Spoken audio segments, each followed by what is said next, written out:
Hello, everybody. Welcome to today's reading through the Bible in 365. Today we are going to be focusing on Daniel chapter 5, 6, and 7, and 2nd John chapter 1. So we're going to go ahead and get started in Daniel with chapter 5.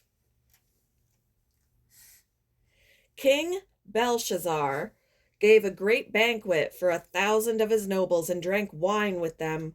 While Belshazzar was drinking his wine, he gave orders to bring in the gold and silver goblets that Nebuchadnezzar, his father, had taken from the temple in Jerusalem, so that the king and his nobles, his wives, and his concubines might drink from them.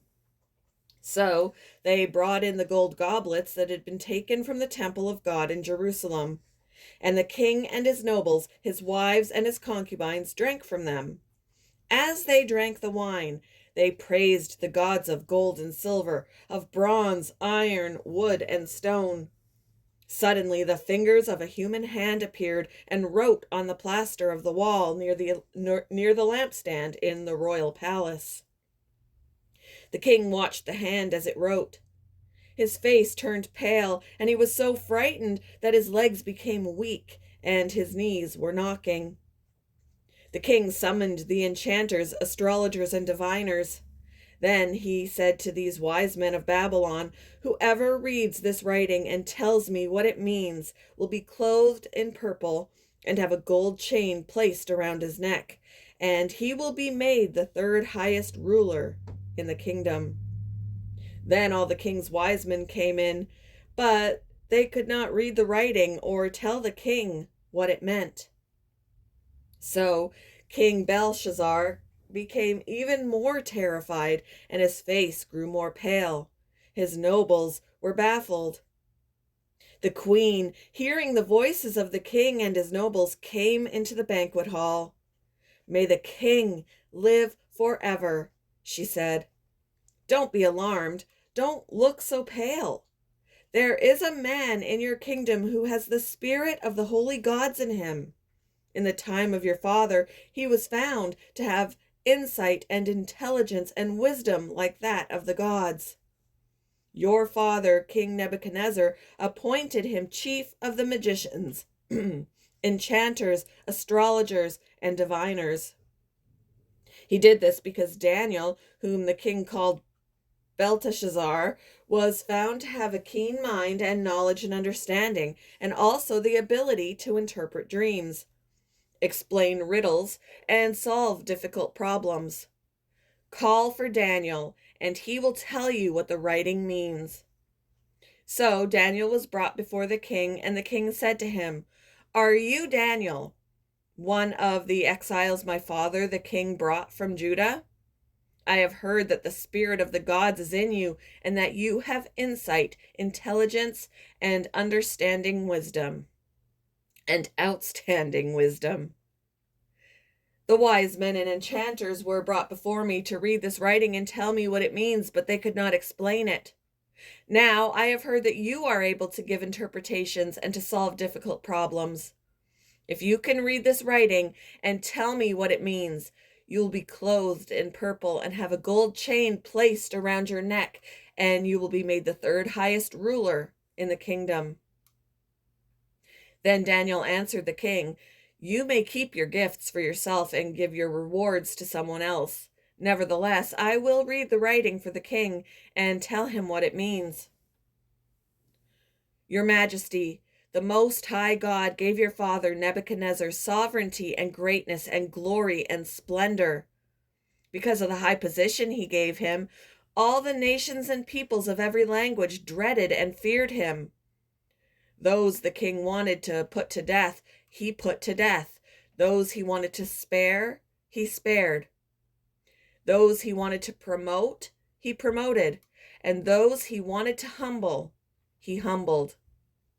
But when his heart became arrogant and hardened with pride, he was disposed from his royal throne. He wasn't disposed, he was deposed from his royal throne and stripped of his glory. He was driven away from people and given the mind of an animal. He lived with the wild donkeys and ate grass like the ox, and his body was drenched with the dew of heaven, until he acknowledged that the Most High God is sovereign over all kingdoms on earth and sets over them anyone he wishes. But you, Belshazzar, his son, have not humbled yourself, though you knew all this. Instead, you have set yourself up against the Lord of heaven. You have the goblets from his temple brought to you, and you and your nobles, your wives and your concubines drank wine from them. You praised the gods of silver and gold, of bronze, iron, wood, and stone, which cannot see or hear or understand. But you did not honor the God who holds in his hand your life and all your ways. Therefore, he sent the hand that wrote the inscription. This is the inscription that was written: Mene, Mene, Tekel, Parsin. I don't know if I pronounced those right, but here is what these words mean. Mene, God has numbered the days of your reign and brought it to an end. Tekel, you have been weighed on the scales and found wanting. Paris, your kingdom is divided and given to the Medes and Persians, or Medes and Persians. Then at Belshazzar's command, Daniel was clothed in purple, a gold chain was placed around his neck, and he was proclaimed the third highest ruler in the kingdom. That very night, Belshazzar, king of the Babylonians, was slain, and Darius the Mede took over the kingdom at the age of 62. Chapter 6. It pleased Darius to appoint 120 satraps to rule throughout the kingdom, with 3 administrators over them, one of whom was Daniel. The satraps were made accountable to them so that the king might not suffer loss. So Daniel so distinguished himself among the administrators and the satraps by his exceptional qualities that the king planned to set him over the whole kingdom. At this, the administrators and the satraps tried to find grounds for charges against Daniel in his conduct of government affairs, but were unable to do so. They could find no corruption in him because he was trustworthy and neither corrupt nor negligent. Finally, these men said, "We will never find any basis for charges against this man unless it has something to do with the law of his God." So these administrators and satraps went as a group to the king and said, "May King Darius live forever."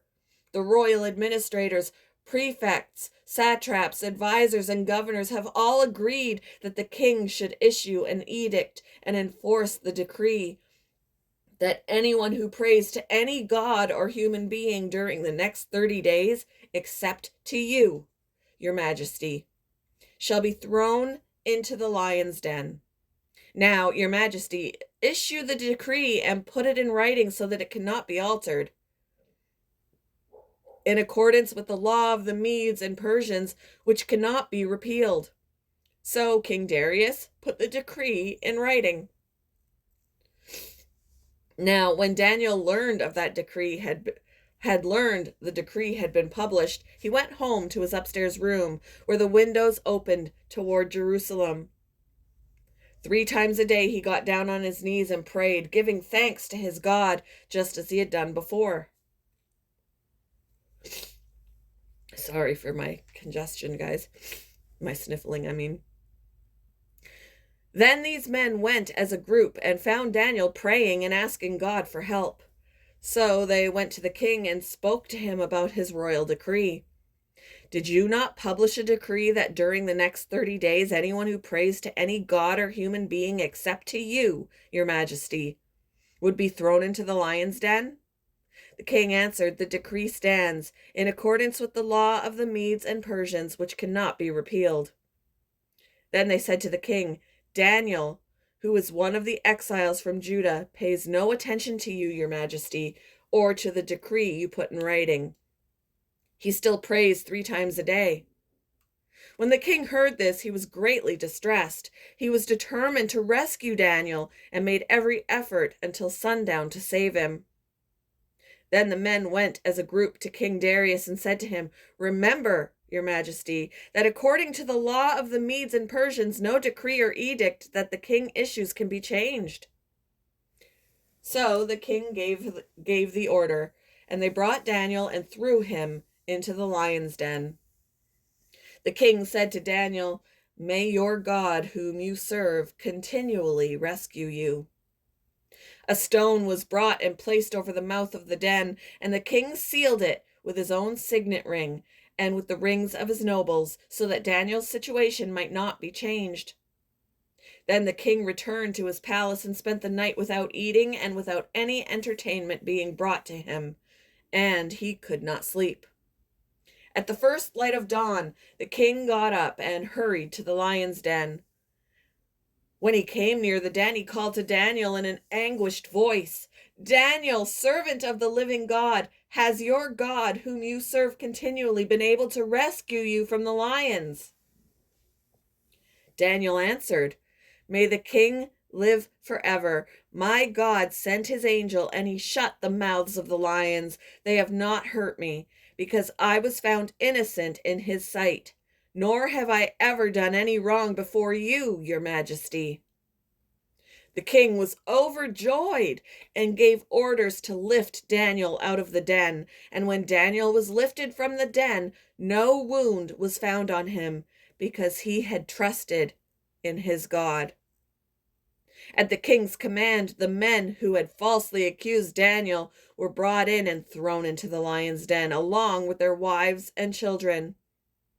And before they reached the floor of the den, the lions overpowered them and crushed all their bones. Then King Darius wrote to all the nations and peoples of every language in all the earth, "May you prosper greatly. I issue a decree that in every part of my kingdom people must fear and reverence the God of Daniel. For he is the living God, and he endures forever. His kingdom will not be destroyed. His dominion will never end. He rescues and he saves. He performs signs and wonders in the heavens and on the earth. He has rescued Daniel from the power of the lions." So Daniel prospered during the reign of Darius and the reign of Cyrus the Persian. Chapter 7.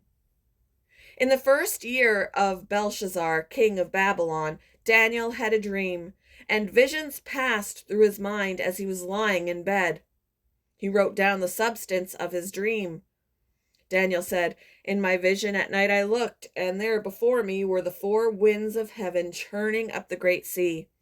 4 great beasts, each different from the others, came up out of the sea. The first was like a lion, and it had the wings of an eagle. I watched until its wings were torn off, and it was lifted from the ground so that it stood on 2 feet like a human being, and the mind of a human was given to it. And there before me was a second beast, which looked like a bear. It was raised up on one of its sides, and it had 3 ribs in its mouth between its teeth. It was told, 'Get up and eat your fill of flesh.' After that I looked, and there before me was another beast, one that looked like a leopard, and on its back it had 4 wings like those of a bird. This beast had 4 heads, and it was given authority to rule. After that, in my vision at night, I looked, and there before me was a 4th beast, terrifying and frightening and very powerful. It had large iron teeth. It crushed and devoured its victims and trampled underfoot whatever was left. It was different from all the former beasts, and it had 10 horns. While I was thinking about the horns, there before me was another horn, a little one, which came up among them, and 3 of the first horns were uprooted before it.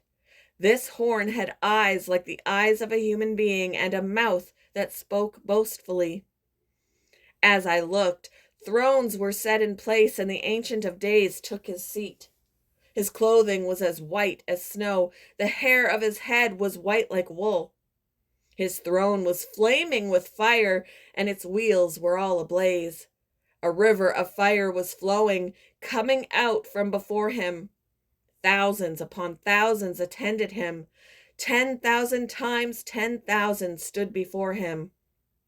The court was seated, and the books were opened. Then I continued to watch because of the boastful words the horn was speaking. I kept looking until the beast was slain, and its body destroyed and thrown into the blazing fire. The other beasts had been stripped of their authority, but were allowed to live for a period of time. In my vision at night I looked, and there before me was one like a son of man, coming with the clouds of heaven. He approached the Ancient of Days and was led into his presence. He was given authority, glory, and sovereign power. All nations and peoples of every language worshipped him. His dominion is an everlasting dominion that will not pass away, and his kingdom is one that will never be destroyed.